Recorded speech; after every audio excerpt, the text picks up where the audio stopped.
സമയം 3 മണിയായി. അവ ഇപ്പൊ മിച്ചർ എടുക്കാൻ വേണ്ടി സ്റ്റോർ റൂമിന്റെ അകത്തേക്ക് കയറും. തന്നെ എങ്കിൽ ഞാൻ പോയി ഈ പടക്കം മിച്ചർ പെട്ടിയിൽ കത്തിച്ചിട്ട് വരാം. അവൻ വന്ന് മിച്ചർ പെട്ടി തുറക്കുമ്പോ അച്ഛാ, പടക്കം അവൻ പറഞ്ഞതിന് മുമ്പ് പെട്ടെന്ന് പൊട്ടിയല്ല. ഇല്ലടാ, ഞാൻ തിരി കൂളിട്ടേക്കാം. അച്ഛൻ പറഞ്ഞ അച്ഛൻ പിന്നെ ചേട്ടനോട്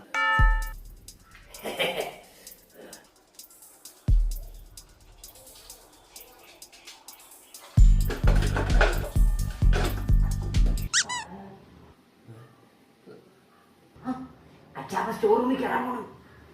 ചെന്ന് കേരട്ടാവൻ നമുക്ക് ഇവിടെ തന്നെ ഇരിക്കാം. അല്ലെങ്കിൽ ഇപ്പം മിച്ചർ കഴിക്കണ്ട, പിന്നീട് കഴിക്കാം.